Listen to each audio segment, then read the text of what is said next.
In Uganda, a system has come up where if you become a Ugandan general, let's say 90% of the generals who have been in Uganda during Museveni's time, 90% of them have died. And 90% of the generals who have died during Museveni's time have been assassinated. They have been assassinated. This article today is meant to show how they die, and it is not a coincidence. First of all, they discover something. You know, General retired Museveni, his brother General retired Salim Saleh, and Museveni's son General Muhuzi, or is it Muhuni? General Muhuni are the only generals who stay for long. Even though, if you look at the way they travel, the way they travel, you could think that money is being moved from central bank to a bank. We call it in Kenya CIPU, cash in transit, something like that. So you find that the three generals, Museveni, Salim, and the boy, Swale, no, Swale is the brother. The boy is Muhuni. They travel guarded with several trucks of commandos.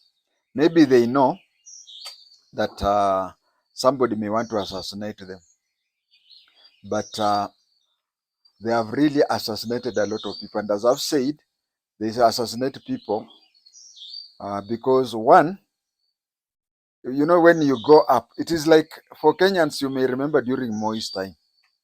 Moi finishes off Kibaki politically, then he places there Saitoti.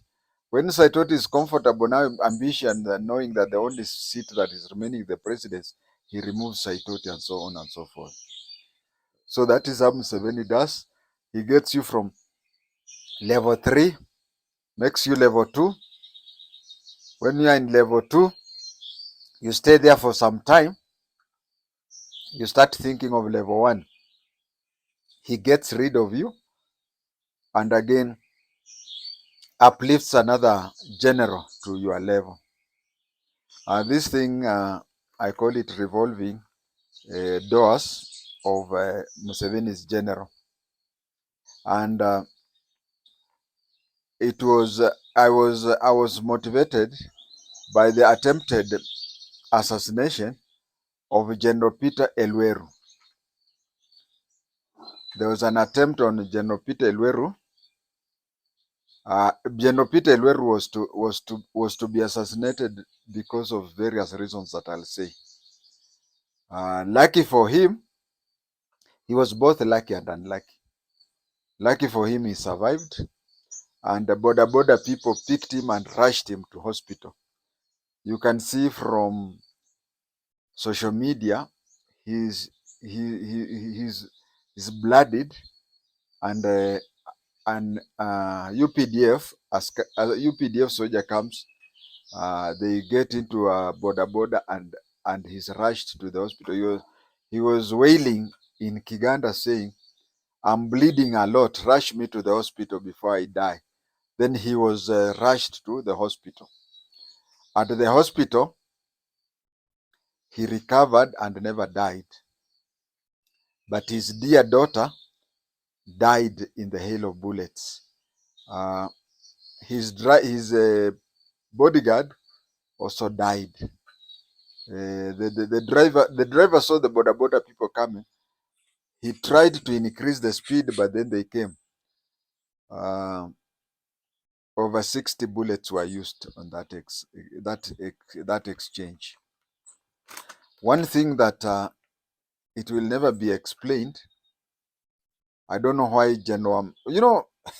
Kenya, I know generals. I know generals, many of them. And unless somebody tells you that this is a former general, the only general I know who has retired and who had security was Musonye, Ruben Musonye. But Musonye had only one AP because all commissioners in the Electoral Commission of Kenya had to have an AP as a bodyguard. So Brigadier Musonye was having one AP simply because he was an election commissioner in Kenya. But Uganda, you find them working. So we don't know what happened on that day that General Peter Elweru had only one bodyguard. It has never been answered. He went to the hospital, he recovered. Now, 3 or 4 months before General Elweru had been shot, Major General Lokech, I'm forgetting his Christian name, had been transferred from the UPDF to the UPF. He had been transferred from Uganda People's Defense Forces to Uganda Police Force, where he was appointed a Deputy Inspector General. He was appointed Deputy Inspector General, and the reason why he was taken out of the UPDF to Uganda Police Force is simple. You know, Major General Lokech joined as a young man. He joined the NRA, and he has age-wise, he was 10 years older than Museveni's son. So he had been going up steadily and whatever, and in all purposes and whatever, Luero and Lokech were the people who were to head the military. They were the people who were to head the military. I think Luero headed the military, and then he was removed and made a minister, a cabinet minister. So the next good person was Lokech. Lokech was to be the head of the military, and he was very good. He had gone to Mogadishu to bring peace in Mogadishu twice. He fought the Al-Shabaab, and actually his nickname was the Lion of Mogadishu. The reason why he was called the Lion of Mogadishu was that there's a time when the presidential palace in Mogadishu was surrounded by Al-Shabaab, and they wanted to uh, get the Somali president. Well, whatever they would have done to him after getting him, only God knows. Lokech had it from wherever he asked. He picked a syndicate. He picked a company of brave soldiers. He went to the state house, or they call it a presidential palace, and in a commando style, took out the Somali president to a safe place. Mkitaka kupiga state house, pigeni nyumba, lakini hamtapata the president. So he became known as the Lion of Mogadishu. Another thing that Major General Lokech had, you know, a very good thing to military people is the trust and love and readiness to die for your general. Lokech was he an Acholia? Lokech was loved by all members, all soldiers and officers of the UPDF. So obviously he was to go up. Museveni did not like that. So Museveni transferred him to the police to be the Deputy Inspector General. He was deputizing another general, military general, called Wamala. Wamala was a Muganda, and that they were trying to be. He was trying to get rid of them in that way. So it happened that this general Katumba Katumba was investigating cases about Uganda Airlines. When he was investigating about Uganda Airlines, he discovered that there was a lot of corruption there. There was a lot of corruption there, and his investigation was going on very well, and he was about to get those people. Then suddenly, some youths came on top of, people, masked men, came on top of a border. They shot at his vehicle. He survived. When he survived, Olokech started investigating it. Lokech, Lokech was now the Deputy Inspector General. He was given the duty of investigating that. And he started investigating that about those people who are planning to assassinate Katumba Wamala. So whom did he get? I'm a Kenyan, so if I mix names, try to understand. So he was investigating, and when he was investigating, he discovered that the people who were planning to kill him were from the CMA. They were from the CMA, the chieftains of the military intelligence. They are the ones who organized it. And the person who was heading that organization to kill him was Major General Abel Kanindo. Abel Kanindo was the head of the military intelligence. So when Lokech was investigating, and he found that a fellow Major General, Kanindo was the one who had organized for that attempted murder, attempted assassination. Coincidentally, that time is when Lokech dislocated his leg in the ankle. He dislocated his leg at the ankle, and his leg was put into the plaster. It was put in a cast. It was put in a cast for 3 weeks. When the cast was about to be removed, he died.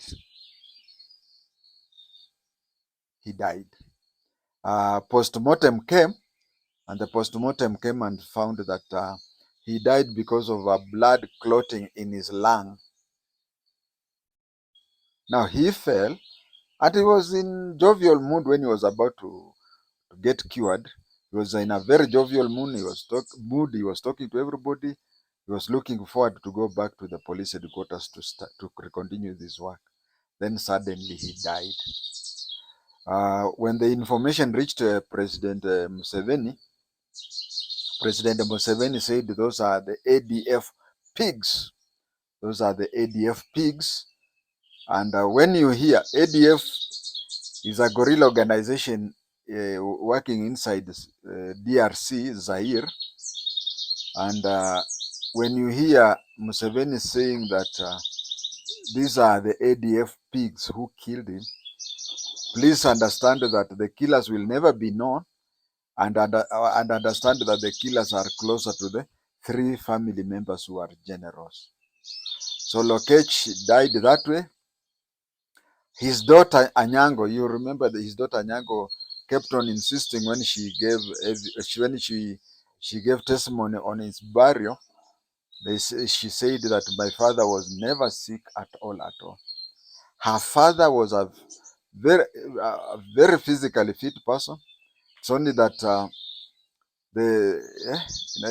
kuteguka, Kiswahili wanasema kuteguka, and then he broke his ankle and it was put in a cast, and he did not die there and then. He was placed in a cast, and 3 weeks later, when he was about for it to be removed, he just died that way. So you can see how these people do it. Apart from Lokech, there are several other people. I don't know how many I can remember who died in a similar way. And when you see that, I can say that in all those cases, you'll find that Museveni just brushes it off and says that it is pigs, and then he says that they are and if you hear it is ADF pigs, they'll never be found. I think I'm repeating myself there. Another, I think Kenyans who were there in the 70s will remember somebody who's called Dr. Jason Kaviti. Johnson Kaviti used to come with those good recommendations, similar to what Museveni says. Because Kaviti once said that Robert Ouko shot himself in the head. After shooting himself, he took out a 5-liter jerrycan of paraffin, poured on his body, and lit himself, and that is how he died. That is where Kenya was in the 70s and 80s, is where Museveni's Uganda is. Another person who died in a similar way was General James Kazini. James Kazini, he once headed the General Court Martial. He actually, if I'm not wrong, General James Kazini is the one who handed over the General Court Martial to the current one, Brigadier General Gabriel Freeman Mugabe. James Kazini died in a situation where everybody just knew that he was assassinated. Hiyo story too, boda people come. There was also General Aronda Nyakarima. General Nyakarima was also that way. We have a sheikh, in the military. We have bishops, pastors, padres, and sheikhs. We had a former member of the ADF in Zaire, DRC, who was called General Chigunda. General Chigunda had joined the UPDF after defecting from ADF. He was assassinated because after joining ADF, he must have known, or he must have had contact with ADF. And you see, ADF is a guerrilla movement that Museveni uses to get to get minerals from DRC, just like Rwanda with General Kagame. They use M23. M23, they called it M23. Then there is General Kutesa. General Kutesa died in just the same way. There is a Brigadier General Noble Mayombe. He died just the same way. There is Ibrahim Abriga. There is Assistant Superintendent of Police Muhammad Kirunya. Now, this Assistant Superintendent of Police discovered some corruption that was going on in the police service. You see, the Museveni family is corrupt in all angles, left, right, center, name it. Now, even within the police, there was a lot of corruption. And Assistant Superintendent of Police Muhammad Kirunya was investigating this thing. What happened? To silence him, the Museveni government took him to the police court. It is only in Uganda that I've heard of something that is called police court. Because in all countries, we have the civilian courts and the court martial. But then in Uganda, they have what they call police courts, which are similar to martial courts, but they deal only with the police. He was charged with corruption, he was charged with whatever. And when he was put on his defense, he said that he's being persecuted because he has discovered a lot of corruption that is going on among senior police officers. When he said so, he won the case. When he won the case, he was reinstated back into the Uganda police force, And shortly after, he was assassinated in the very same way we have been saying. Another one was Assistant Inspector General Andrew Felix Kawesi. Andrew Felix Kawesi was a police spokesman and also an anti-corruption person. You know how many bullets he was given? 27 rounds of bullets. I remember I started with General Peter Elweru, and that is where I'll finish off with. So you find that that is how Museveni is doing. And another reason why he's so doing is that look at the generals. You join, they joined with the NRA as recruits. They have gone up and they have faced. You find that many of them have faced fire in various fields. For example, they have faced fire in DRC on the ADF front. They have faced fire in northern Uganda fighting Lord's Resistance Army, and even in Mogadishu. But Museveni's son, General Muhuni, the only action he has been facing are places like Sandhurst and other military colleges worldwide. And that is how it is.